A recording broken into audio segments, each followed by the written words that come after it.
nka an b'an janto a la fana ala de bi a kɛ nka ala yɛrɛ ye fɛn o fɛn di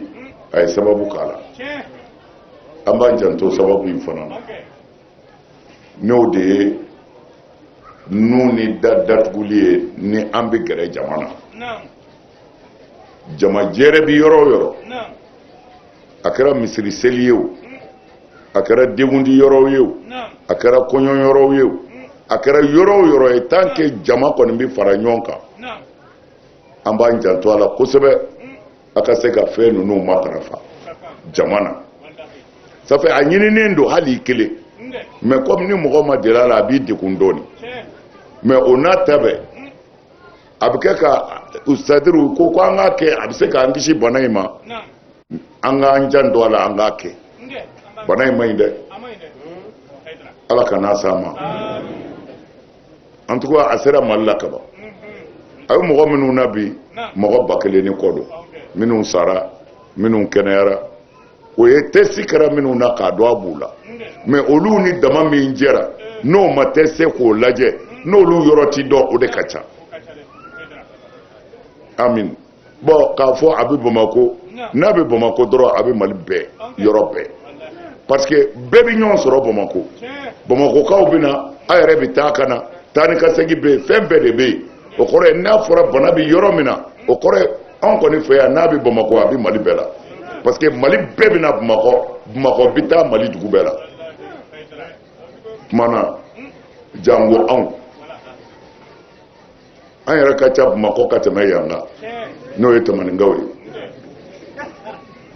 don o don mobili mana na dɔ ka mɔgɔ bɛ na mobili ta o ta dɔ ka mɔgɔ bɛ taa o kumana an kan k'an janto ko in na kosɛbɛ n bɛ alimami fo n bɛ dugutigi fo o don selikɛnɛ na seli jiginnen ne ko alimami ma n ko imamu n ko a ye maloya dɛ anw de bɔra k'a lase diɲɛ bɛɛ ma silamɛya tɔgɔ la ko ka masike don an k'an tɛgɛ ko an ka bolodonbolo dabila n ko ne nana n yɛrɛ ka dugu la ne nana hali ne ma den kelen ye maa si la alimami ko karamɔgɔ fɔ n'a kɛra yɛrɛ nɔ ye anw ma fɛn sɔrɔ a la dɛ anw ma fɛn sɔrɔ n ko tuma na tiɲɛna e tɛ i ta ye tiɲɛ ye n'i ko mɔgɔ ma mun i ma nin kɛ a ka sɔrɔ i y'a d'a ma de n ko ni ala sɔnna ne yɛrɛ y'o fɔ n ka jaabi la n ko ni ala sɔnna masike bɛna Tamaninka bɛɛ b'a sɔrɔ cɛ ni muso bɛɛ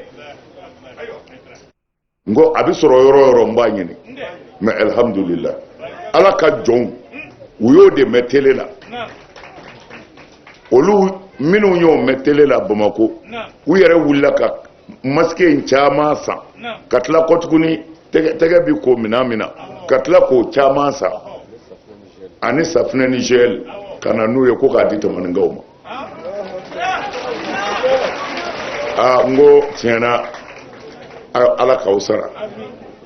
ayiwa n ye monsieur le maire wele n ye bonya ninnu d'a ma a k'an ka kɛ cogo min na a k'a kɛ ten an b'o la an yɛrɛ ka au conseil mɔgɔw olu fana ye kuma in mɛn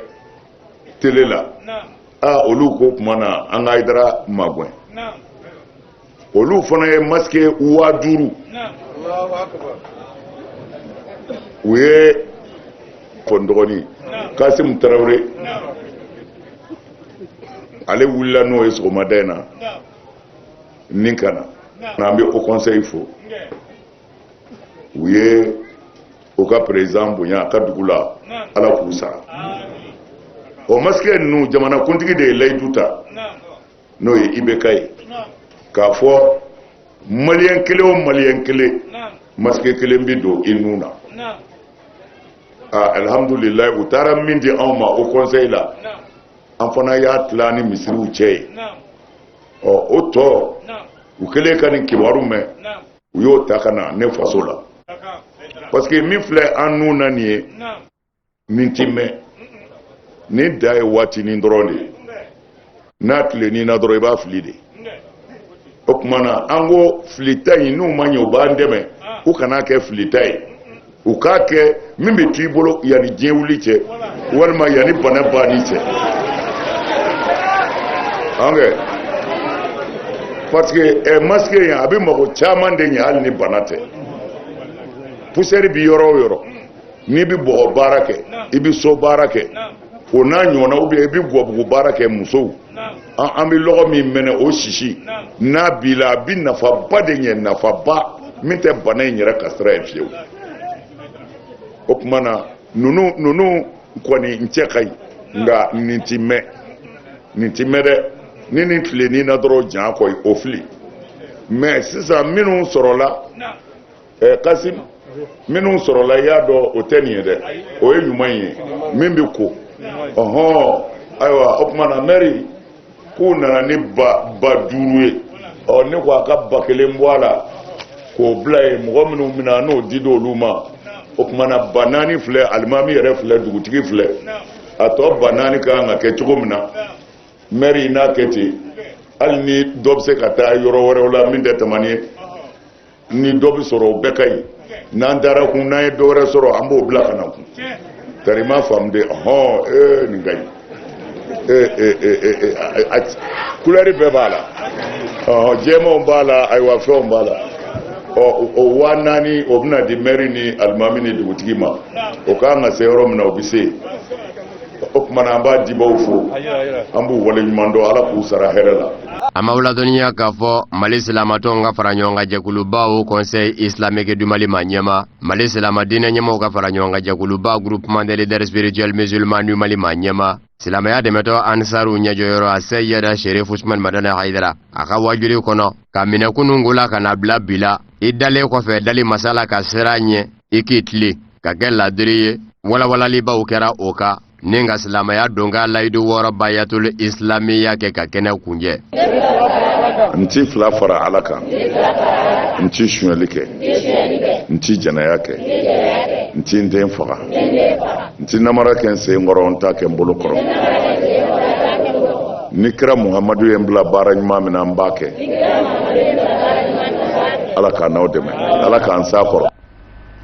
Amina Rabi wajulu kene kan Mali silamɛw ka jɛkuluba au conseil islamique ma ɲɛma groupement des leaders spirituels ma ɲɛma silamɛya dɛmɛtɔn Ansaru ɲɛjɔyɔrɔ an karamɔgɔ Seydi Sherif Usman Madani Haidara ye laseli minnu kɛ an ka ɲɛmadɔw fɛ. O la an bɛ baya kɛ k'a dafa nin baya in yɛrɛ a diyara ne ye la hawla wala quwwata a kɛra i n'a fɔ i ye walifɛn suɲɛ ka layidu ta ko ne ti jɛnɛya kɛ o de kɛra n bolo balawu ye mais alakira ka sahaba kelen tɛ yen ni karamɔgɔ mako b'a fɛn o fɛn yɔrɔ o yɔrɔ la anw de y'a fɔ an b'a kitabu bɔ k'a d'i ma alakira sɔlɔ salam cɛ kelen ma tugu a kɔ cɛ kelen o tɛ muso kelen ma tugu a kɔ o tɛ yamaru dilen don karamɔgɔ bɛɛ ma minnu y'a f'u balolen don e mago bɛ yɔrɔ jumɛn na n'i m'o faamu kobaya tɛ jagoya ye ayi an ka sɔn sa Bonjour et bienvenue chez Kabbalah. fara walimuso la o tɛ jagoya ye wali nafolo to a tigi bolo o tɛ jagoya ye n ti boli bato n bɛ ala kelen de bato o tɛ jagoya ye n ti namara kɛ n sen kɔrɔ n bolo kɔrɔ namara o dabilali tɛ jagoya ye ni kira Muhamadu ye ne bila baara ɲuman min na n b'a kɛ kira labatoli tɛ jagoya ye a sɔsɔli ye kafiriya ye mais an yɛrɛ ka kuma tɛ koyi a bɛ kuranɛ kɔnɔ suratu mumtahina aya 12 Bukhari y'a fɔ Muslimu y'a fɔ Abu Dawudu y'a fɔ Tirmizi y'a fɔ Ibn Majah y'a fɔ Sunan Nasa'i y'a fɔ a bɛ nin bɛɛ kɔnɔ mais kira ka sahaba cɛ kelen tɛ muso kelen tɛ min ma nin layidu wɔɔrɔ ta ni karamɔgɔ min mago b'a kitabu la an b'a bɔ k'a d'i ma anw ma sɛbɛn an y'a ye de a kuma fɔ an ye mɔgɔw hakili jigin wallahu ala ma naqulu wakil hasbunallahu wa ni'mal wakil nka ala ka sugantili ka fusa sugantili bɛɛ ye n'a ye fɛn min suganti a bɛ taa laban o de la hali n'a y'a sɔrɔ o ma diya aw ye nga aw ka do tuma mina no ko yara ye wala tuma mina abina jaay wati mina abina do hakilimo bi so mi ka do ka fo yera la ja ala tayinde ka fo sa amma ka teme anyu taka o kama abika fo bi abaraka barawo barake ne ya don ane akira juli kono do o kele tabulo fo yewo ale baraka fe minundi tuma mina na mirela ka fo ko silamaya kanu balimaya tuguli faso kanu nganga bara min ke ala jati kama abaraka mako ke anya ye kaya wo mako de keli ani ala sago keli ayo de damine ka soro fu itafe ayo de damine ka soro fu itafe o mami ya ala sago keli anaka mfana kanu anika sego ke yatime ye wala dugu kanu mami yo jira ka soro fu iseta e no tigi fen soro otobulu jisma mi yewa o de kama n'a y'a baara kɛ bi an b'a dɔn k'a fɔ ko a y'o kɛ k'a sɔrɔ fɛn t'a fɛ ale baara ni ala sɔnna a ma ka ala y'a dɛmɛ ni fɛn min bɛ hali ni nafolotigi tɛ bi ala y'a dɛmɛ ni min ye a baara ka baara in kɛ o tɔ kɔnɔ o tuma na an b'a deli ala fɛ ala k'an n'a dɛmɛ ala ma n'a dɛmɛna ala ka an n'a wasa. silamaya dɛmɛtɔ ansar ɲɛmaya soba fédération ansar dini internationali fadi kɔnɔ bonda min ɲɛsinbɛ karamɔgɔlakaw mɔ n'o ye wuduhu ye zamzami y'u ka kalandenw ye seereyaw kɛ wale ɲuman dɔn do a ye a kɛra sababu ye ka silamaya diinɛ min kɔrɔta ni ka jɔni caman segi a daba masa mɔ ni tubi gwɛrɛgwɛrɛ ye dibijugu kɛlɛba n ka min ma su in na ala ye fɛn 5 kɛ dibi ye ka yelen 5 bila a la sirifike a yelen 5 kun tununa maaw la e de nana bila kɛnɛ kan sirifike ala ye ala kota kɛ dibi ye ni nga a fitne kɛ tubi ye sirifike maaw kun ye tubi kɛ asafurula ye nga e de nana tubi kɛ ala ne nimisara n y'a dabila wa n t'a kɛ bilen maaw ye tubi sɔrɔ ni ye sirifike ala ye kaburu kɛ dibi ye ka kaburu fitne ko kɛ selijɔ ye maaw y'a kɛ seli ye nka sirifike e y'a kɛ selijɔ ye selijɔ tɛ kabila ni baada ye selijɔ ye seli kun ye o ye n ye seli d'a ma a k'a jogo ɲɛ sirifike ne kun m'o fɔ maaw kun bɛ to dɔ la ten u kun tɛ seli nafa ye sirifike ala ye miijana kɛ dibi ye ka miijana fitinɛ kɛ la ilaha illallahu ye k'o bila minan zaba la k'o tila minan 6 ni ɲɔgɔn cɛ e de y'o fɔ an ye n'o tɛ maaw kun b'a to minan 1 la a t'u nafa miijana a fitinɛ kɛra la ilaha illallahu ye la ilaha bɛ bila minan zaba min na e de y'a fɔ an ye nɛ dusukun ani senbo ka tila k'o tila minan 6 ni ɲɔgɔn cɛ o fɔlɔ ye ala danaya ye ani lahara sangaseli danaya ani mɛlɛkɛ danaya ani ciden danaya ani ka taa se latigɛ danaya ma ani ka taa se kitabu danaya ma sirifike e de y'a fɔ an ye sirifike a 4nan ala subhanahu wa taala ye siratu kɛ dibi ye ka sɔrɔ ka fitinɛ kɛ danganiya ye sirifike maaw kun b'a la ka ala bato siɲɛ caman ni siga ye dɔ b'a f'i ye ta dɔ wɛrɛ b'a f'i ye ta dɔ wɛrɛ b'a f'i ye ta sirifike ne e y'i da wa ɲani ka tila maaw b'a fɔ a to ten ko a faamuna sirifike a 5nan n'a laban ala ye kiyama kɛ dibi ye ka fitinɛ kɛ baara ɲuman kɛ ye Sheriff Usman Madana Aidara e kuma ɲuman fɔ ka baara ɲuman kɛ diɲɛ ma k'a ye ni ala ka diɲɛ ye sirifike ka diɲɛ labɔ a nana ni ɲuman ye diɲɛ na. Très heureux de vous retrouver une fois de plus sur Cherif La Télévision. Mesdames et messieurs, voici pour le sommaire. Bienvenue. Je l'annonçais en titre, le Haut Conseil islamique du Mali a fait don d'importants lots de masques aux populations de la localité de Tamani, cercle de Baroueli, dans le cadre de la lutte contre la pandémie à coronavirus. Une donation en réponse aux vœux ardents du président de la fêtière islamique du Mali d'équiper son village natal en matériel de protection contre la COVID-19.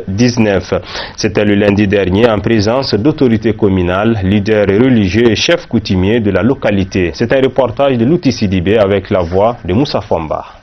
5000 masques lavables, c'est la donation du bureau du Haut Conseil islamique du Mali à la commune rurale de Tamani dans le cadre de la lutte contre la Covid-19. Lors de la célébration de l'Aïd el-Fitr, dans son village natal, le président du Haut Conseil islamique du Mali a fait le constat d'un manque considérable de kits sanitaires pour aider les populations à respecter les gestes barrières. À travers ce geste, le Haut Conseil islamique du Mali répond aux vœux du guide spirituel des Ansar qui avait d'ores et déjà formulé les vœux de satisfaire ses concitoyens en vue de les protéger contre le coronavirus et matérialise ainsi la volonté des plus hautes autorités du pays qui est celle de doter chaque Malien d'un masque. Cette donation est reçue à cœur joie par les autorités communales pour qui le besoin était patent dans le cercle de Baroueli de façon générale. Le président du groupement des leaders spirituels musulmans du Mali a remercié les membres du bureau de la fêtière islamique qu'il dirige dans cet élan de solidarité à l'endroit des populations de la localité en vue de les aider à se préserver efficacement contre la maladie à coronavirus. Des bénédictions ont été également formulées pour l'éradication de la pandémie.